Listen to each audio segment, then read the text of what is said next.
just a little bit. Yeah, that's good. Welcome to our Lunch and Learn presentation for the Wyoming PTAC. Really excited to be here. Today we're going to be talking all about cybersecurity, the basics of what you need to know to keep your information and your business safe out there online as you're navigating the contracting world. If you've been around for any amount of time, you know that government contracting requires you to be registered in lots of online systems, to have different passwords and login information. Oftentimes you're entering pretty sensitive stuff in for the government to look at. So we want to make sure that all that information is kept safe. For those of you that don't know me, my name is Janine Forsyth-Lefevre. I'm the program manager for the Wyoming PTAC. And joining us today, I'm really excited about this, is Jim Drever. He's one of our business advisors over on the SBDC side of things. And also he'll tell you more about himself, but he's an expert in all these things as well as puns. So, oh dear. Hey, Jim. Yeah, I mean, it just seemed like a natural title, you know, bits, bytes, and bytes. Yeah, so I do work with the Small Business Development Center side. I'm the regional director, and I cover Albany County and Carbon County. But then statewide, I help out businesses with anything and everything cybersecurity. A lot of what I do is little step back. The goal was to help businesses come up with cybersecurity plans. And so it really went from the risk management side. And, you know, we've offered that out there that, hey, want to do a cybersecurity plan? And the phone did not ring for that, maybe ever. Instead, it started ringing, and I think I'd been hacked. What's going on here? What's this? And I could help. But it was one of those things, like I didn't have the accreditation. So I spent a year or two just digging down, and did become a certified ethical hacker. And with that, I still get those technical questions. A lot of it, I do get a lot of, I've been hacked, but the really fun stuff, it's a bit of penetration testing where people say, I built this app, I think I've got my network secure, see if you can get in and see what happens, and answer all sorts of very technical questions that many of you may have run across looking at CMMC, especially if you're looking at above level 3, some of the stuff isn't always as clear as could be. So anyway, today, I just want to go over the basics. I don't want to do anything terribly advanced, but you know, there's only 4 of us here. So if anyone wants to go one direction or another down a rabbit hole, you know, springtime rabbit holes are cool. Gopher holes, since the gophers are up, is also welcome. So yeah, it's these basics. That's kind of this. If you do this, you're pretty much ready for the CMMC level 1 for the most part. You know, it's just basic cyber hygiene, and protect yourself from those people who are just out there writing scripts, trying stuff, using tools. They're not really thinking about this. They're just sort of looking for opportunities. That's about 90% of what you run into the web. If you are going higher level, if you've got intellectual property, then you need to, you know, take a step back and really lock things down a little bit further. But so I have 3 slides for backups. As I walk through this, my goal is, compared to maybe been on others with other people talking about cybersecurity, they tell you how scary the world is and it's falling apart, and then they say you should do this, and then they kind of walk away. They don't really explain why and how. And that's what I'm kind of here today. I'm going to try and do that. If you have questions, how and why, I'm kind of meandering through this, just let me know. So the basics of backups is that they're point in time. You do them regularly, and it's not a drive that's permanently connected to your computer. With that, you want them to be encrypted, so somebody doesn't just steal your hard drive and reinstalls your computer on their computer. And you want to keep them off-site, and I'll explain this here in a second. And then the final thing with them is you really want to test them and make sure that they work, because if you go through all the effort, you get ransomware and you think you're good to go, and you find your backups aren't working. It's kind of sad. So backups don't just protect you against hacking or ransomware. They can protect against physical things, you know, fire, flood. One thing that's kind of neat, if you look at when you're shopping for a new hard drive, you'll see in its specs how many thousand times it's supposed to be able to spin before it crashes and dies. So that's built in. They will die. In solid state drives, I've had one fail on me, so those go as well. And you know, having a backup, when my hard drive failed, I was on a new computer in about 2 hours. Yeah, it was just kind of, it's all right. It's nice to see that it can work. So how do you go about this? My favorite is just buy one of those cheap hard drives. When I was talking about this in a different workshop a few weeks ago. Somebody found, I think it was a 4 or 5 terabyte drive for $80. And those drives, sometimes skipping down the bullet points there, some of those drives come with software to manage your backups for you. If you're on a Mac operating system, just hop into your user preferences, go to Time Machine, select it there, and you can tell it to encrypt it. It's flawless. I love it. Windows, there's the same settings there, just settings, update, security, backup. And then as I mentioned, there's third-party options. And store the drive separately. I do remember working with an individual who had a fire, and his computer was a dead loss. I said, well, do you have backups? And he said, yeah, I do. It's great. And he said, no, they're on top of the computer. So it wasn't so great. So that's something that that you want to do as well. Question I get is, how about using the online systems for that? Yeah, go for it. You pay a bit more money for those, but keeps things offsite. They're usually encrypted. They do point in time. Some of the 3 most common ones I put on there. But really, as long as you're doing backups, life's good. Some people keep a copy of their hard drive or their systems in a safety deposit box in the bank. Maybe you want to do that. I keep my office one. I keep a copy of it at my home. Keep a copy of my home backup in my office for what it's worth. Let's see. So the next thing, any questions about backups? I have one. Just yeah, sure. And I'm speaking for myself here, kind of a beginner to thinking about some of these things. Where would I go to look for a cheap, big hard drive, and how do I know it's big enough? Does that make sense? Yeah. I mean, my rule of thumb is you want it to be at least twice as big as your current hard drive. Bigger is always better because you can keep more versions of it going into the past. So you realize, oh, I deleted that file 6 months ago. You might still have it in the backup, which is kind of cool. And where I would go to look, Amazon, Newegg. I mean, you can even go to Walmart and they've got them there.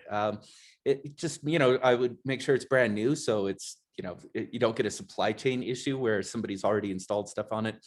But yeah, I currently have on one of my computers, this one here, I think this one's 0.5 terabyte. My backup drive is 2 terabytes. Cool.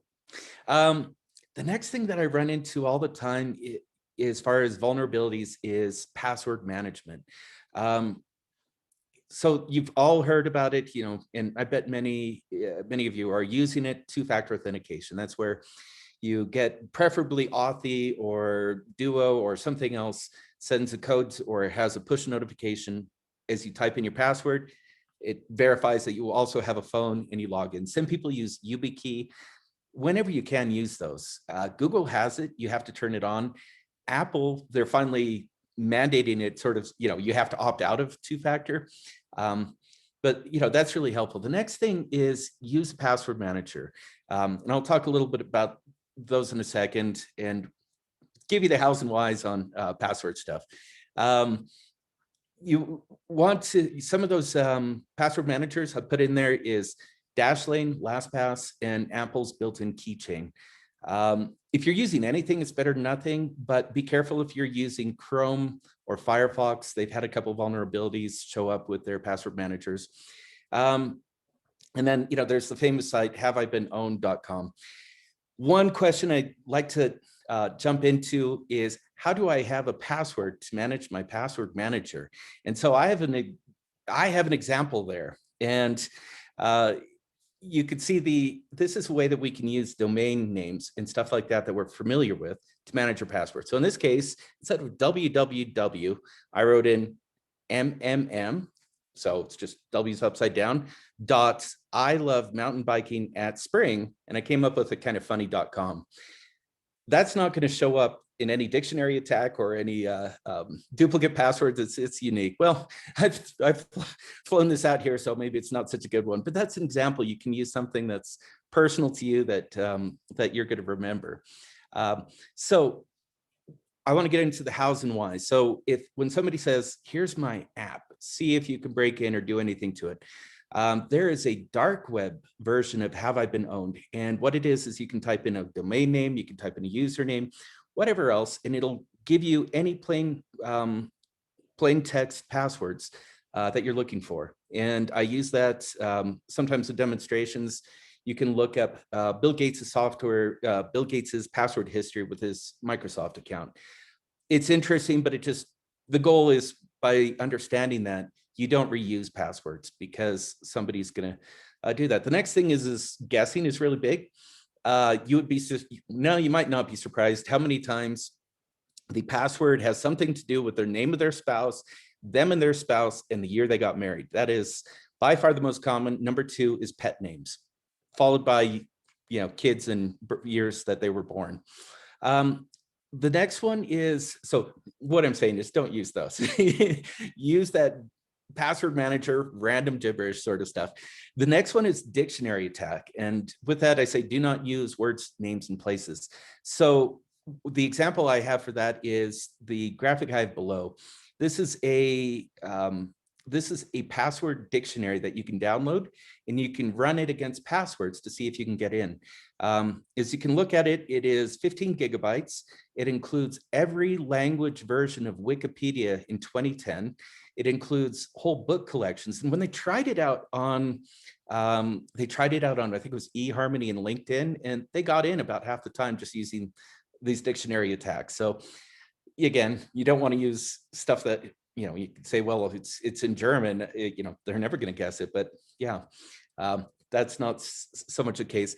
Incremental, if we had time, I would show you basically the next thing is this brute forcing, where they're trying to go through the combinations. And obviously the longer, it's much harder than 4 characters versus 12 characters. And so that's the reason you want to look at that direction. I should stop for a second on passwords. Any questions about passwords? Cool. If you do start using a password manager, I recommend Googling best password, top 10 password managers. There's a PC Magazine article that'll pop up, and it'll give you a list of them, and it lists them by features. And it's those features that are probably important to you, whether you run it across different devices, or it's just kind of the nuances of your life, your environment, what you like. Choose one, try it out, set it up for Pandora, set it up for Spotify, just do a couple low value sites to start with. Once you're comfortable, start adding more and more to it. And before long, you'll have eased into using it. You don't have to do everything at once and put all your eggs in one basket and panic. The next most common thing we run into is vulnerabilities. As far as if we're trying to get into a system, people have used this program called Shodan, which searches the internet for devices, and it just pokes and prods and says, hey, what do you got there? What's this? And it even looks for vulnerabilities. It looks for webcams. It's a pretty neat tool. It's shodan.io. But what you can do is you can protect yourself against people with a random script going out there poking and prodding. And that's by keeping your computer up to date. If you bother to download or buy a piece of software, keep it up to date. Windows, because it's most common, is the one that you really want to make sure you keep your Windows software up to date. And so Windows update security. And unfortunately, on Windows apps, pretty much every time I've run into it, you have to go into the help menu and you have to check for updates. But there you can tell to keep updates automatically going. So you don't have to worry about that. You kind of put it on autopilot. And for the most part, that's helpful, unless you have to suddenly give a presentation and Windows has a huge 15 gigabyte update. Outside of that, it's a handy way to go. And on the Mac operating system, system preferences, and this is where it can be a little different. If you have the newest version, there's software update. If you have an older version, it's under general. And from there, you can say automatically keep my Mac up to date. There's a tiny little screenshot down there. Then in the App Store where you download and buy your apps, you can just say, keep things up to date. And of course, there's Microsoft. So with Microsoft, you still have to go into the help menu, check for updates, and automatically keep Microsoft apps up to date. Update everything else. I try and go through. I just went through about a week ago, updated the software firmware on my stereo equipment, plays Pandora, and one of them stopped playing Pandora. And so kind of a reminder to keep that up to date. So think of all your Internet of Things. I have the example how, a casino had their high roller database breached through a internet connected fish tank. I think it was Home Depot that had the HVAC system that, you know, they got in through that. Just try and keep things up to date. Cell phones, kids' toys, or some kids' toys that connect to the internet, a little bit scary. My ideal world, you know, as I mentioned, all these different internet sort of stuff that's out there. Keep track of what you have. If you're going for CMMC or NIST, one of the most important things you'll want to do is just know what you have. What's on those devices? It's funny because you start looking around and sometimes you find an old PC tower in the back room in a storage closet or something like that, and you realize, oh no, there's a lot of data on there. You got to get rid of it. If you don't need it, clean it up, dispose of it carefully. It's just, yeah, something you don't need to worry about. But yeah, try and keep track. An Excel table is a good way to go. And then the little screenshot I have over on the right there, that's actually just an app that you can download on your phone. It's called Fing. Letter F is in Freddy, ING. And you can scan your network and look at all the IP addresses and see what's on your network and see if you missed anything, see if there's somebody else on there. That's always useful to have too as well. And yeah, once you have an idea of what you have, you can then sort of think, especially if you're going for a higher level of protection, you know, what do I have to do to protect these devices? What do I have to do to keep things secure? And that's where, you know, the fundamentals of a cybersecurity plan kind of start in my view. Physical security is always big. It's kind of one of those things where students will go into the podium in a lecture hall and plug in one of those keyboard tracker things, the example I have there, and just log the professor's username and password, go in and try and change their grades. And usually they get greedy and go for an A instead of a B or a C, and they get caught. But then other things that I've run into is, you know, if people have web cameras, we're doing a presentation, we're looking at web cameras on Shodan, and there was one in a pharmacy looking straight down on the counter. So you can imagine credit cards, insurance cards would go through that, which is kind of another issue. But yeah, does somebody else have access to your room when you're not there? Are there USB ports they can plug things into? If you have high value sort of stuff, especially if you're looking at higher level of cyber protection, you want to start thinking about physical security. Along with that, you know, what happens if stuff gets stolen if you're on the road traveling a lot? There's a couple of options that I really like. In Apple, I put the thing there, you turn on file vaults, and it basically locks all your, it doesn't lock, it encrypts all your data so that if somebody does steal your stuff, they're not going to get to the data. Windows, there's a couple different options through locking down the device. If you have a version of Windows Pro, it has BitLocker on it. That's another way you can lock your stuff down. Wi-Fi. I mean, I feel like the crowd here today probably knows what I'm talking about here, but you know, you just don't, you want to lock down your Wi-Fi. Somebody can get on your Wi-Fi, they can roam around, they can do all sorts of things. You want to have the proper encryption, the WPA2.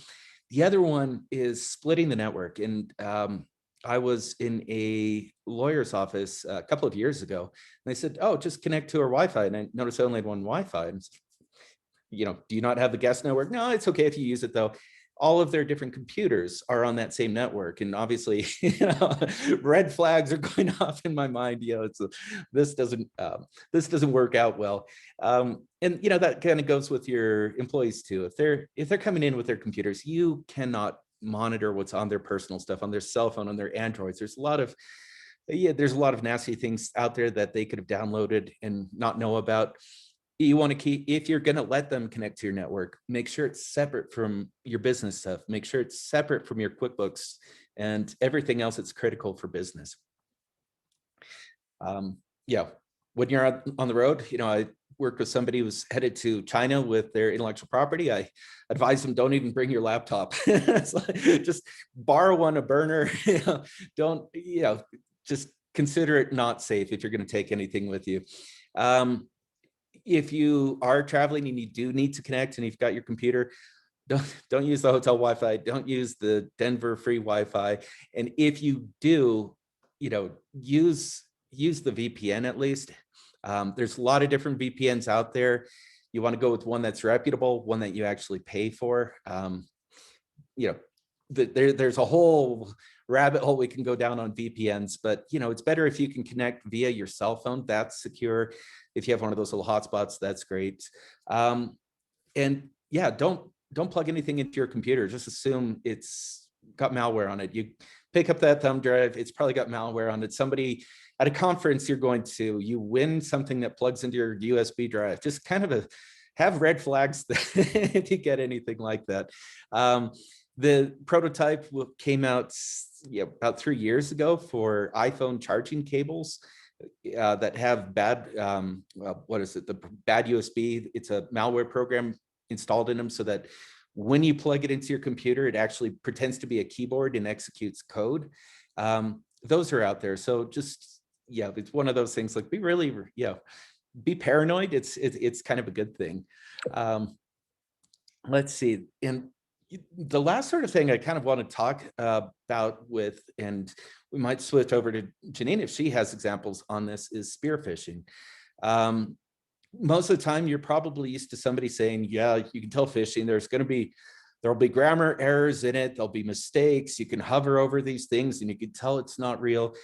That's the low-end phishing. The high-end phishing that's coming out now, I can go to a website called, DNS Twister Report, and you can type in, say, WyomingSBDC.org, and it'll look through other scripts and it'll find characters that look exactly like WyomingSBDC.org, and you can go register that domain on a dubious place, turn on your Outlook, connect it to it, and go grab our logos from my email or Janine's or our website and pretend to be one of us, and you can go try and spearfish somebody. With that in mind, when you get something that's suspicious, I recommend just two-factor that. Go talk to the person. Say, did you really need that bank account number? These are times we have red flags. Did you really want me to send that? The best of these are going to be business as usual. And so that's kind of where, we're talking, Janine and I originally were talking about this, is where you start running into people saying, your SAM registration needs X, Y, or Z. Your registration with Laramie needs PLQ. I don't know, coming up letters there. But so those are some of the things that I just wanted to cover were the basics. Do we have questions on those? I think I've got a question slide. Yeah, obligatory question slide.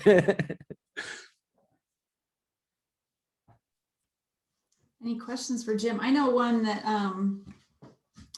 I have a debate with often with folks is your webcam.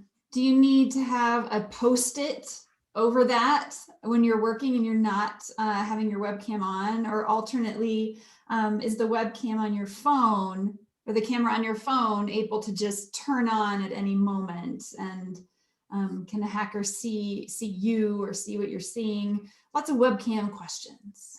So yeah, there's, and I can answer that with a couple of examples that you can Google. You can even download and try and send them to your friends if you're really adventurous. First one on the computers that I've played with is called NJ Rats. It is a Trojan. It's got a really nice, easy interface to use on your own side. You customize it, you send it to your target, and with that Trojan, you get full control of their computer. So you can see what they're typing, you can do a keylog monitor, and yeah, you can turn on their web camera, you can listen into the conversations. It's pretty nasty. And then another example on that, getting to the cell phones that I know of, it's called Dendroid. And so to build Dendroid, you go find I don't know if they still have Farmville. You go find some software that people buy all the time or download all the time.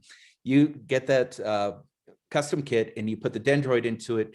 You compile it, put it back together, put it on the store, and wait for people to download it.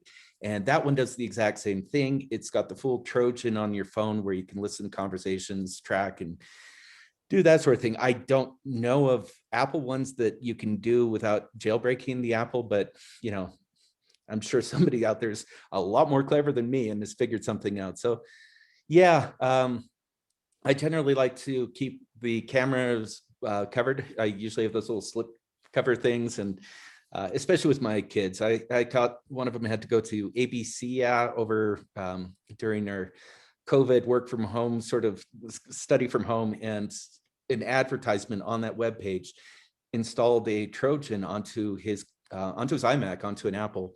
Fortunately, and I didn't really cover much of this because I kind of presumed, and maybe I shouldn't presume, but I had antivirus, I had Sophos, and it caught it. But yeah, there's, if somebody takes over the computer with Trojan, it's hard to notice. And yeah, especially if your computer's in a sensitive location, maybe it's in a meeting room where you're discussing very important intellectual property, things that could just be, you don't want them to leave the boardroom. That's a good idea. Some people, you can buy things that you plug into the microphone port, or you can just take headphones, cut the cable and plug that in too as well.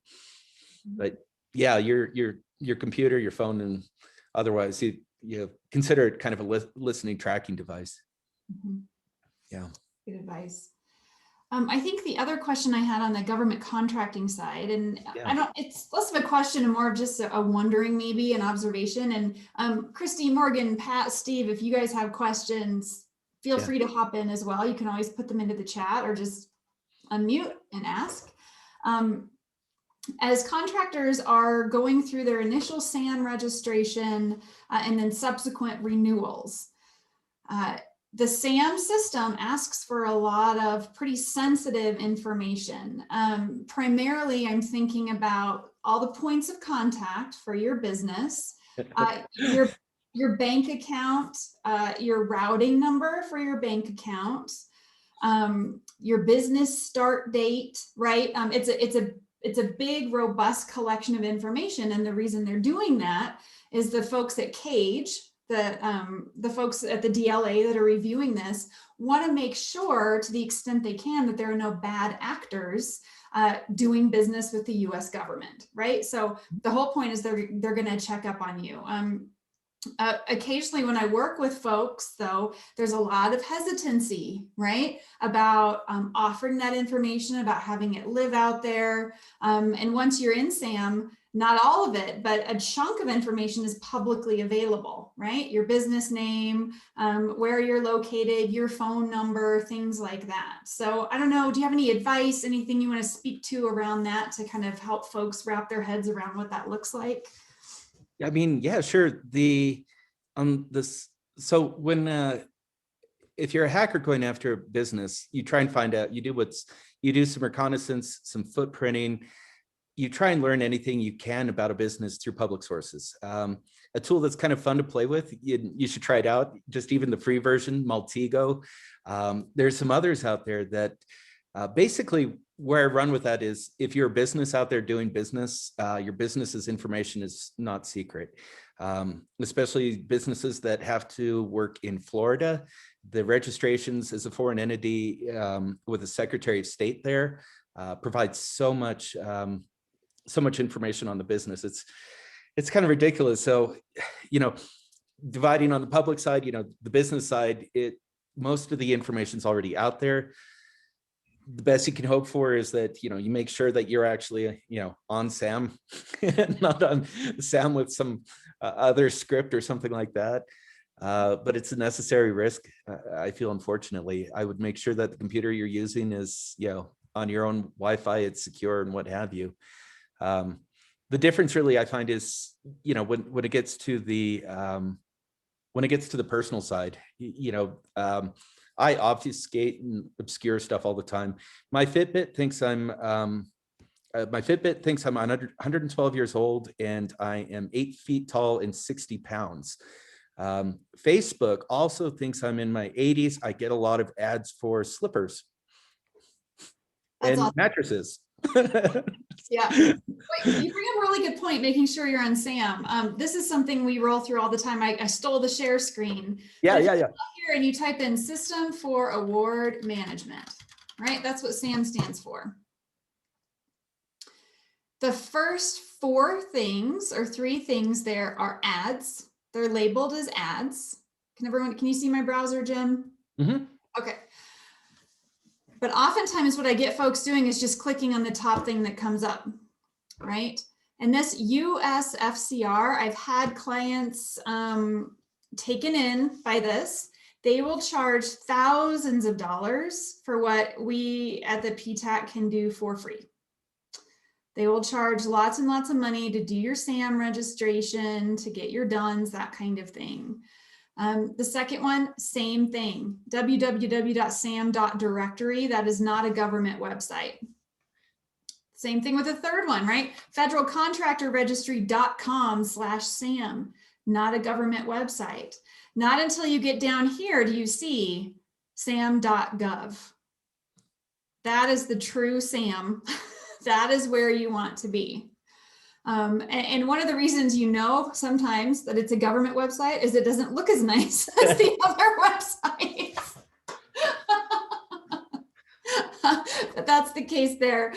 The other thing I wanted to show while I'm sharing my screen, once your SAM registration is active, and if you opt into the dynamic small business search, which is a database used by the SBA that you can opt in to while you're moving through your SAM registration, just like Jim was saying, your address, your phone number, the things you're good at, all those things are going to be out there and publicly available for contracting officers and everybody else. And what that does is open a door for some of these companies that charge lots of money to find you and tell you things like this notification here in the subject line, right? Cage code, and they know this business's cage code because it's publicly available. Expiration, registration, SAM notification. If I were to just look at that subject line, I might think, oh yeah, I need to renew my SAM. I open the email and I click the link, begin process now, thinking it's going to take me to sam.gov, and it absolutely does not. That is not where it will take you. Best case scenario, it takes you to one of these companies that wants to charge you lots of money. Worst case scenario is it takes you somewhere darker and more dangerous, right? So having a discerning eye as you're looking through your spam as a contractor is really important. And you'll see here in this email, there are some other ones about bids. This is another good one, compliancy update needed. Cage code, ADIN R21, again, they know the cage code. Using words like compliance, stuff like that is really normal. And they know my name, right? Because it's publicly available out there. I'm receiving the message because it's expiring. When your SAM expires, again, is publicly available information. I can look that up on Cage right now and know when your SAM will expire. So they have all this information, and then they're saying, give us a call, click on this link, do all the things. And again, not a government representative. Renewing SAM is free. If you ever see these kind of emails, you can always feel free to call me and ask and say, is this a real thing? 9 times out of 10, it is not a real thing. Yeah. Let's see, I could share an example too, I think. Let's see. Give me a sec. I mentioned the spoofing side of things. So let me show you how you would find some of those. And I'll show you the DNS one for Wyoming. Hold on, let me share that real quick.